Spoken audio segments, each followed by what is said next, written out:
एक चीज़ है जो आपका साथ नहीं छोड़ती, वो है आपका आत्मविश्वास। आज मैं यहाँ बैठा हूँ तो एक चीज़ थी जिसने मेरा साथ नहीं छोड़ा और वो था मेरा कॉन्फिडेंस कि मुझे कुछ करना है जीवन में तो करना है। अब कोई साथ हो, कोई साथ ना हो।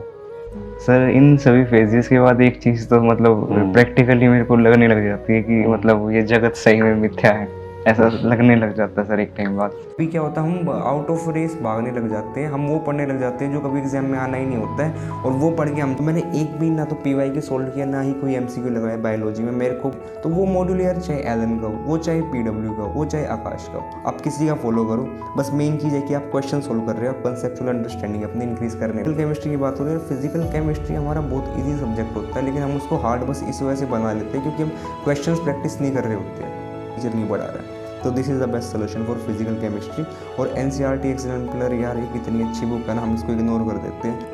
Hi friends, myself Sanjeev Kumar. Video शुरू करने से पहले मैं आपको एक बात बोलना चाहता हूँ यार, मेरी बात ध्यान से सुनना। इस एग्ज़ाम के बाद जो आप 6 महीने बाद देने जा रहे हो, इसके बाद कोई याद नहीं रखेगा कि किसी ने एग्ज़ाम दिया था, किसी ने एग्ज़ाम नहीं दिया था। अगर आपका सिलेक्शन हो गया तो बड़ी बड़ी जगह आपका इंटरव्यू होगा, आपके रिलेटिव्स आपके यूँ लगने लगेगा, उनको यूँ लगने लगेगा कि तुम अपने माता पिता के बच्चे नहीं होगी, तुम उनके ही बच्चे हो जो तुम्हारे रिलेटिव्स है, या जो तुम्हारे दोस्त है जिन्होंने तुमसे कभी बात भी नहीं की होगी, वे भी तुमसे यूँ देखेंगे कि ये तो अपना भाई है। तो ये सारी चीज़ें चेंजेस आएगी अगर आपका सिलेक्शन हो जाएगा। लेकिन इनके साथ सिलेक्शन नहीं हुआ ना, कोई नहीं पूछने वाला है, सब गायब हो जाएगा। मैं यूँ नहीं कह रहा कि तो तुम डिप्रेशन में चले जाओ, लेकिन मैं सच्चाई बता रहा हूँ यार। कोई याद नहीं रखेगा कि किसी इंसान ने 14-14 घंटे 10-10 घंटे पढ़ाई भी की है, लेकिन वो बस सिलेक्शन नहीं पा पाया। तो यार अब हम अपनी वीडियो शुरू करते हैं। So let's start the video. Friends, myself Sanjeev Kumar, I am presently studying in Vardhman Mahavir medical college. और यार मैंने अपने जीवन में 2 बार नीट क्रैक किया है। एक बार नीट 2022 में मेरा स्कोर रहा है 603, और अब की बार जो मेरा स्कोर रहा है वो 654 रहा है। और सरप्राइजिंगली यार ये 35 डेज़ की प्रिपरेशन रही है। और यार मैं इस चीज़ को कोई ग्लोरीफाई नहीं कर रहा हूँ, मैंने बहुत बड़ा काम कर दिया। ओबियसली ये बहुत आसान बात होती है किसी भी उस व्यक्ति के लिए जिसने एक बार नीट क्रैक कर दिया हो कि वो कम टाइम में बहुत अच्छा दोबारा स्कोर कर दे। लेकिन इंपॉर्टेंट यहाँ पे ये है कि जो मैंने एक्सपीरियंस गेन किया यार, मैं वो तुम्हारे साथ शेयर करना चाहता हूँ, जो मेरी स्ट्रैटेजी रही है। ठीक है, स्ट्रैटेजी मतलब यूँ मत समझना भाई आप एक स्ट्रैटेजी बताओ जैसे सभी बता रहे हो और हम दोबारा एक डिप्रेशन के फेज में कि ये स्ट्रैटेजी फॉलो करे तो करे कैसे। नहीं यार, मैं नहीं कह रहा तुम्हें स्ट्रैटेजी फॉलो करनी है, लेकिन मैं ये चीज़ जरूर चाहूँगा कि तुम इस स्ट्रैटेजी में से कुछ इंपॉर्टेंट पॉइंट्स बाहर निकालो। तो चलिए दोस्तों, अब आप मेरी तरफ मत देखिए, आप देखिए स्क्रीन के ऊपर कि कैसे आगे चीज़ें प्रोसीड करनी चाहिए आप लोगों को अपने लास्ट टाइम में। चलिए दोस्तों, देखो यार, सबसे पहले चीज़ जो आपको ध्यान रखनी है, time will alter the game. ठीक है, टाइम ही है यार जो पूरा गेम अल्टर कर देगा। अगर आपने टाइम पे अपना अभी भी सिलेबस पूरा कर दिया तो आपका सिलेक्शन, अगर नहीं किया तो सिलेक्शन होने के चांसेस कम है। ऐसा नहीं कह रहा हूँ नहीं है, लेकिन सिलेक्शन होने के चांसेस कम हो जाते हैं। और यहीं से ही फिर गेम चेंज होना शुरू हो जाता है। जो अभी भी बहुत तेज़ से अपना सिलेबस करने लग रहे होंगे, लास्ट के 2 महीने पहले अपना सिलेबस पूरा कर देंगे और रिवीजन पर लग जाएंगे, उनके सिलेक्शन की प्रोबेबिलिटी बहुत ज़्यादा होगी रिलेटिव टू दोस्त जिन्होंने अपना सिलेबस कंप्लीट नहीं किया होगा। ठीक है, अब यार देखो, अभी टाइम तो कम है। ठीक है, हमें एक चीज़ पता होनी बहुत ज़्यादा ज़रूरी है। If you want to win a race you should know what not to read. मतलब यार पता है क्या होता है, नीट एक ऐसा एग्जाम है जिसमें मतलब बहुत बेसिक चीज़ें आती है। ऐसा नहीं है जी एडवांस की तरह आपको बहुत डीप पढ़ना होता है।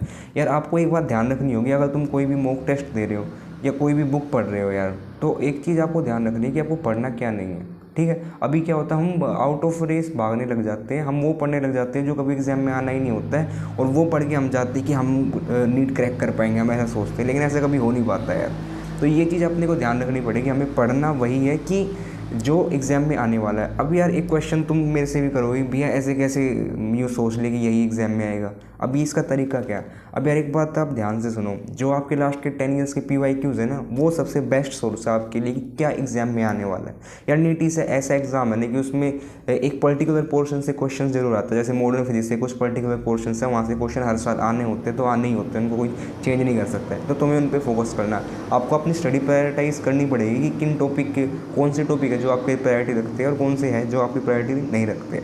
तो चलिए दोस्तों, सबसे पहली चीज़ अपना play logically only 6 month left. Okay यार, अब चलिए what to do for biology. यार मैंने यहाँ पे आपकी सहूलियत के लिए आपके सामने अपने जो पिछले अटैम्प्ट में जिन जिन टीचर्स को मैंने फॉलो किया था उनके नाम लिख दिए। आप चाहे तो इनको फॉलो भी कर सकते हो, आप चाहे तो आपको कोई और टीचर अच्छे लगते हैं तो आप उनको फॉलो कर सकते हो, इसमें कोई प्रॉब्लम वाली बात नहीं है। Your strategy will be the best strategy जो तुम अपने लिए बनाओगे। और इनऑर्गेनिक केमिस्ट्री दोस्तों मैंने कभी से सेल्फ स्टडी से ही की है, क्योंकि मेरे को पता है inorganic is totally dependent of memorising facts. तो अगर मेरे को फैक्ट याद है तो मैं इजीली बहुत अच्छा स्कोर कर ले जाऊंगा इनऑर्गेनिक केमिस्ट्री में। अगर वो कुछ कंसेप्चुअल चैप्टर ना हो, जैसे केमिकल बॉन्डिंग या फिर कोऑर्डिनेशन कंपाउंड के कुछ कॉन्सेप्ट। तो चलिए दोस्तों, बायोलॉजी में यार देखो अभी बच्चे क्या कर रहे होंगे, बहुत सारे बच्चे वीडियो लेक्चर्स देख रहे होंगे। वीडियो लेक्चर्स देखना जरूरी है उन चैप्टर्स के लिए जो कंसेप्चुअल है। कंसेप्चुअल जैसे हमारा फोटोसिंथेसिस है, या फिर चैप्टर्स जैसे हमारे रेस्पिरेशन है, यहाँ पे कॉन्सेप्ट्स है चैप्टर्स में, तो यहाँ पे लेक्चर्स देखने जरूरी है।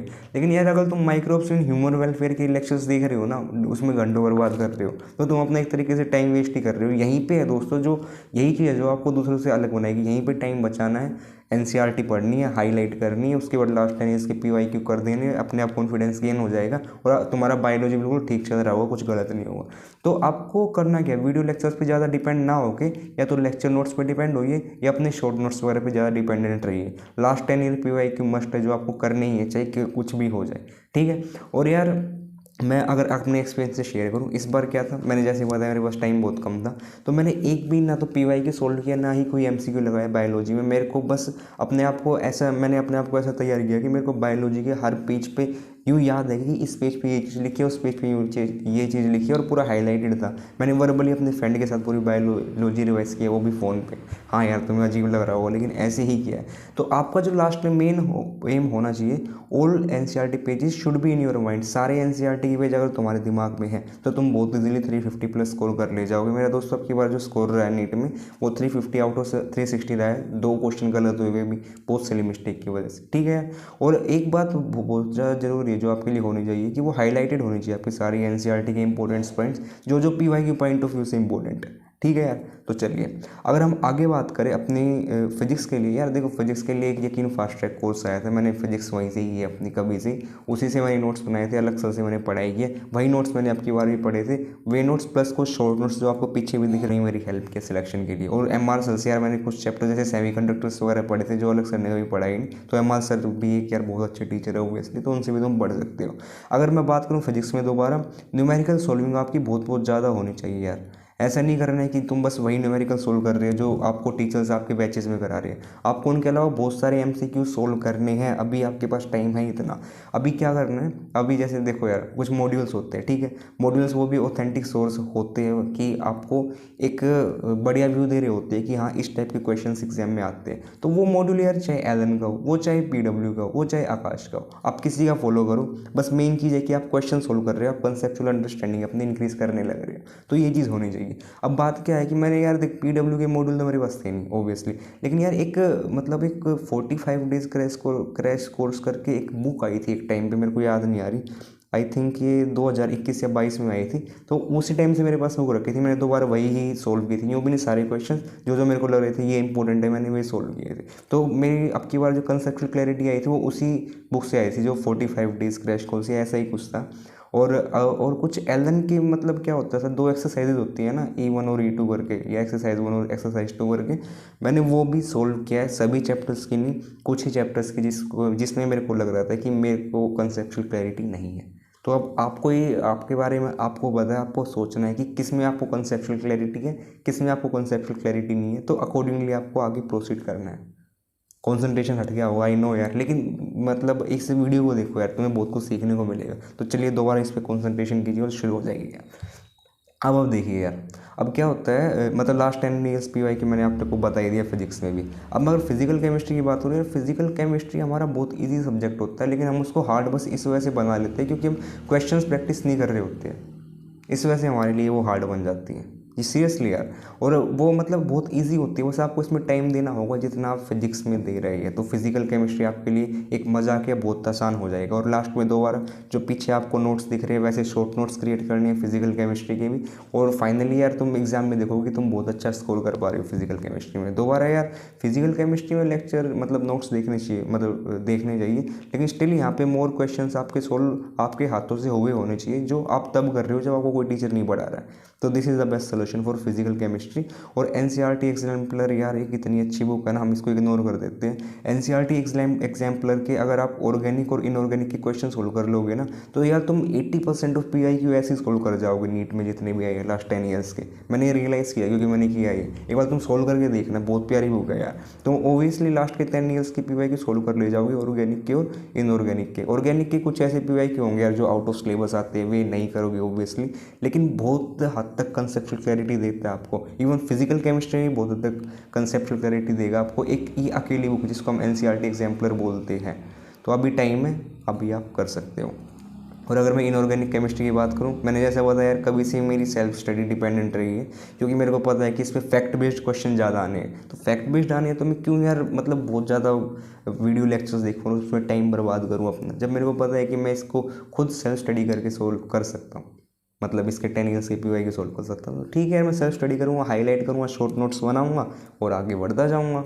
और सिमिलरली यार दोबारा वीडियो लेक्चर्स पे दोबारा मैं डिपेंडेंट नहीं था, तो मैं आपको सजेस्ट करूँगा बहुत ज़्यादा डिपेंडेंट ना हो, जब तक कि चैप्टर कंसेप्चुअल ना हो, जैसे केमिकल बॉन्डिंग जैसा या कोऑर्डिनेशन कंपाउंड जैसा। ठीक है, अब जैसे ब्लॉक केमिस्ट्री है, ब्लॉक केमिस्ट्री में ज़्यादा कंसेप्ट नहीं छिपे हुए, तुम यार सेल्फ स्टडी से कर सकते हो ये चीज़, और अपने ऊपर कॉन्फिडेंस जरूर रखना कि हाँ तुम कर सकते हो। ठीक है यार, और इनऑर्गेनिक केमिस्ट्री हमारी यहाँ पे होगी। और लास्ट में बात करेंगे ऑर्गेनिक केमिस्ट्री। यार ऑर्गेनिक केमिस्ट्री में जो पंकज सर के वो स्टेप वाले होते हैं ना कि मतलब इस रिएक्शन में ये रिएजेंट रख देंगे तो क्या होगा, फिर आगे आगे ये रिएजेंट रख देंगे क्या होगा, इसी पे बेस्ड यार बहुत सारे क्वेश्चंस आते हैं। इसी वजह से पंकज सर ये इतना सारा कराते हैं। तो यार तुम वहाँ से जरूर करो, मतलब मैं सजेस्ट करूँ, अगर तुम्हारी कोई टीचर है फेवरेट तो वहाँ से जरूर करो यार। लेकिन पंकज सर के जो रिएक्शन है ना यार, ये लाइन रिएक्शन, इनको जरूर करो यार, कि इसी टाइप के क्वेश्चन आते हैं एग्जाम में, और तुम बाद में रियलाइज़ भी करोगे हाँ यार यहीं से बढ़ना चाहिए था। तो ठीक है, और दोबारा यार more focused on the question solving पे ज़्यादा फोकस रखना। ऑर्गेनिक केमिस्ट्री स्किप हो जाती है, क्वेश्चन सोल्व करते रहोगे तो दिमाग में रहेगी। ठीक है यार, और दोबारा 10 ईयर्स की PYQ यहाँ भी जरूरी है। 10 ईयर्स की PYQ तो हर जगह जरूरी है यार, ऐसा नहीं 35 साल में करना शुरू कर दो। 10 years is sufficient for NEET according to me यार। ठीक है, और अगर मैं बात करूँ re revise short notes and lecture are important. ऐसा मत सोचना कि ऑर्गेनिक केमिस्ट्री में तुम कोई लेक्चर मिस कर दोगे तो तुम उसको ले जाओगे इजीली एग्जाम में भी, ऐसा नहीं होता है। ऑर्गेनिक केमिस्ट्री बहुत कंसेप्चुअल है और तुम्हें हर लेक्चर देखना उसका बहुत ज़्यादा ज़रूरी है, तो उसको ध्यान से देखना है लेक्चर्स और आगे बढ़ते जाओ।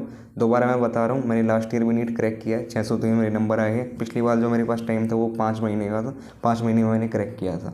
तो अभी आपके पास 6 महीने, तो आप पक्का क्रैक कर सकते हो, अपने पर विश्वास रखो यार। देखो यार, जो जो इंपॉर्टेंट पॉइंट्स मैंने आपको सारे बता दिए। अब अगर इसके बाद भी आप आगे नहीं बढ़ोगे ना, ये आपके अंदर कमी है। मैं दोबारा कह रहा हूँ, कोई याद नहीं रखने वाला किसी ने कितनी मेहनत की थी, किसी को कोई फ़र्क नहीं पड़ने वाला। No one will take the responsibility, ना कोई यूट्यूबर, ना कोई टीचर, ना कोई रिलेटिव। सारा गेम तुम्हारे हाथ में, तुम सोल्व कर सकते हो हर चीज़। और आज समय है, शॉर्ट नोट्स बनाना शुरू कर दो आज से ही। अगर आज बना लिए तो तुम खुद ही सोचोगे कि हाँ भैया आपने ठीक कहा था। आज मैंने शॉर्ट नोट्स बनाए, और इन शॉर्ट नोट्स ने मेरी लास्ट की 1 महीने की पूरी स्टडी संभाली थी, और मैं मॉक टेस्ट में बहुत नॉर्मल स्कोर कर रहा था, और इसी वजह से आज मेरा सिलेक्शन हो पाया। तो यार thank you so much guys for watching this video. यार मैं एक बात पे श्योर हूँ कि आपको इस वीडियो से वैल्यू जरूर ऐड हुई होगी। थैंक